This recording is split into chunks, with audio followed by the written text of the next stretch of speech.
dulu tidak memahami kebaikanmu.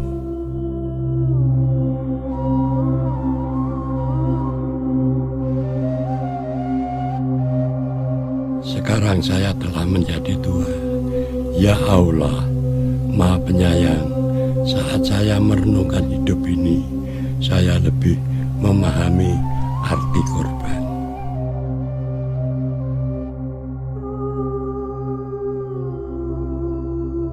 Dan saya bertanya dalam diri sendiri, apakah saya sudah siap meninggalkan dunia ini?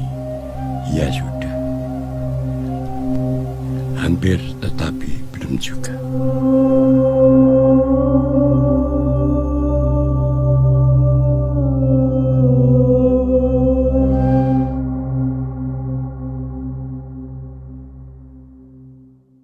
Waktu saya lahir, saya telah disucikan oleh korban akikah.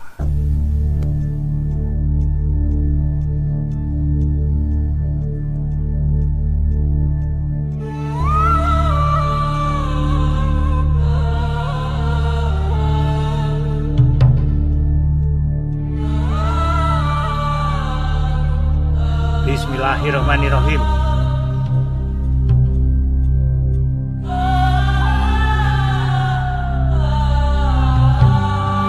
Bapak saya sendiri.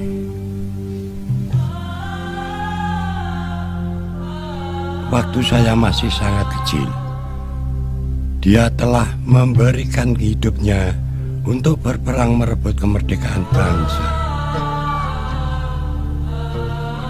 Dia telah menjadi korban bagi kita semua, bagi bangsa kita.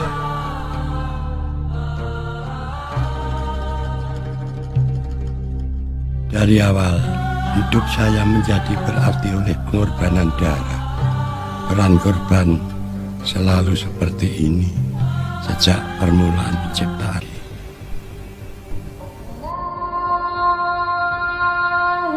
Di dalam penderitaan dan sakit hati, saya dipaksa untuk lebih memahami lebih dalam lagi. Ada banyak suara yang saya dengar, dan suara itu kadang-kadang tidak sama. Ahmad. Assalamualaikum. Waalaikumsalam. Kenapa kamu kelihatan sedih, saudaraku?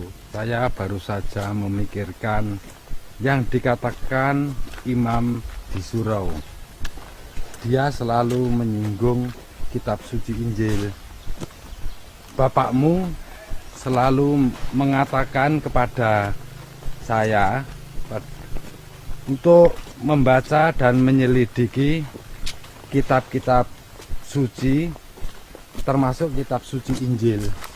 Tetapi saya selalu mendengar dari orang lain bahwa kitab suci itu katanya sudah diubah dan tidak dapat dipercaya lagi. Ahmad, hanya orang konyol yang mempercayai segala sesuatu yang dia dengar tanpa menyelidikinya terlebih dahulu. Mana yang lebih penting, apa yang kamu dengar dalam ceramah atau apa yang disabdakan Rasul Allah? Perkataan sepupu saya mengingatkan saya apa yang dikatakan paman saya dulu. Lalu saya mulai mencari kebenaran dan mendapatkannya dalam kitab-kitab suci. Apa yang disabdakan Rasul Allah di dalam kitab suci Al-Quran? Saya membaca Taurat, Zabur, dan Injil dengan ragu-ragu dalam hati saya. Saya mempelajari kitab-kitab suci tersebut dengan teliti. Saya juga baca kitab suci Al-Quran. Saya membaca di surah Al-Maidah ayat 44 bahwa barang siapa tidak memutuskan dengan apa yang diturunkan Allah, maka mereka itulah orang-orang kafir. Kalau saya tidak terima kitab suci sebelumnya, berarti saya kafir. Kafir? Dalam kitab surah Yunus ayat 64 Allah bersabda, tidak ada perubahan bagi janji-janji Allah. Demikian itulah kemenangan yang agung. Demikian juga di kitab surah Yunus ayat 94. Allah bersabda, maka jika engkau berada dalam keraguan-raguan tentang apa yang kami turunkan kepadamu, maka tanyakanlah kepada orang yang membaca kitab sebelummu. Rasulullah mempercayai kitab-kitab sebelumnya. Sabda yang datang dari Allah tidak dapat diubah. Waktu saya membaca ayat-ayat ini, hati saya sangat bersuka cita. Alhamdulillah ya Allah. Terima kasih ya Allah. Allahu Akbar. Semakin saya membaca kitab-kitab itu, semakin jelas saya memahami hidup ini. Engkau telah menunjukkan kepada saya arti sebuah kurban. Teman saya, anak laki-laki saya,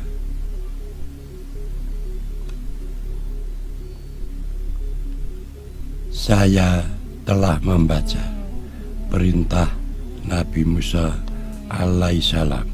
Di dalam kitab Taurat, imam besar harus mengorbankan seekor kambing yang sempurna dan tidak cacat untuk menghapuskan dosa umat saat itu. Dosa harus diganti dengan nyawa. Tetapi Allah yang Maha Kasih membuat cara agar dosa umatnya bisa diampuni. Kambing yang sempurna dan tidak cacat membawa dosa umat. Allah mengganti dosa umat Nabi Musa alaihissalam dengan darah kambing. Namun korban itu dilakukan setiap tahun agar dosa umat. Dia tidak memikirkan yang lain. Dengan membaca kitab suci, dia semakin tawakal. Ya Allah, Rohimi Warohmani, tunjukkanlah kami jalan yang lurus, dan tunjukkanlah saya untuk menjadikan keluarga kami yang bahagia dunia akhirat. Ya Allah, Engkau telah mengabulkan doa saya. Selama ini saya hanya memikirkan kepentingan saya sendiri. Saya tidak pernah berpikir tentang kalian semua yang masih ada selama ini. Maafkan Bapak ya nak. Saya semakin mengerti Engkau lebih baik melewati pembacaan kitab-kitab suci. Saya mempunyai harapan di tengah-tengah kekecewaan dan belajar lagi tentang mengasihi. Bu, saya teringat saat itu sepertinya bapak saya yang baik sudah kembali. Dia berubah karena mempelajari kitab-kitab suci. Dari orang pemarah dan egois, sekarang menjadi orang baik hati.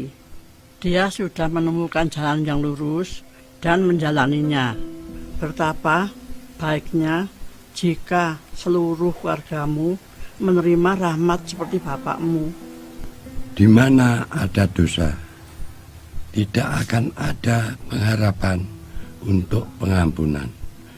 Juga tidak ada harapan untuk bersatu kembali kecuali melalui korban. Karena untuk manusia bisa bertemu dengan Allah harus ada korban darah setiap waktu.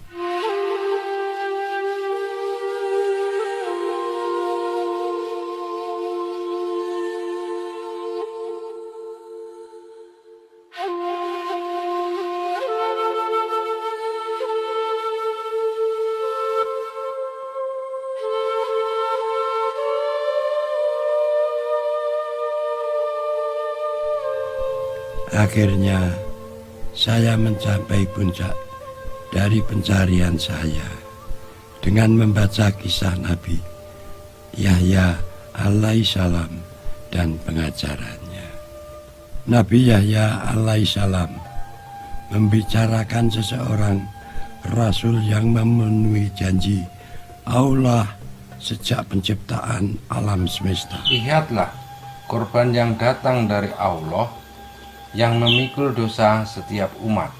Sebuah korban telah mengambil dosa saya selama-lamanya. Kurban darah itu bukan untuk saat ini atau untuk 1 tahun saja, tetapi untuk selama-lamanya. Sesungguhnya Isa Al-Masih alaihissalam adalah kurban Allah.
Abdullah anak. Pak, maafkan saya ya Pak. Saya telah mengkhianati Bapak. Dan selama ini saya banyak dosa. Saya mohon maaf ya Pak. Saya maaf sama Bapak. Sudah lama saya memaafkan kamu. Saya sudah melajari kitab-kitab suci. Maka dosa saya diampuni melalui korban Allah. Maaf.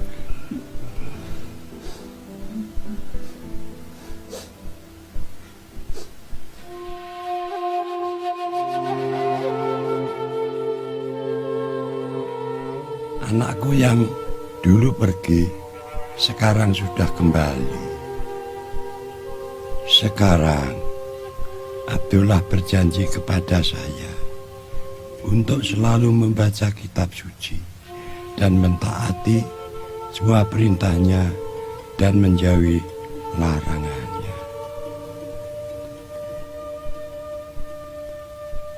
Ya Allah, saya sudah siap. Akhirnya saya siap meninggalkan hidup yang fana. Ya Allah, Engkau telah menunjukkan rahmat-Mu di akhir hidup ini dan untuk menuju akhirat. Syukur alhamdulillah sudah membawa anak saya pulang dan sekarang saya akan kembali kepada Engkau. Syukur karena Isa Al-Masih alaihissalam sebagai korban Allah. Melalui Dia dosa saya telah diampuni. Ya Allah, terimalah saya di sisi-Mu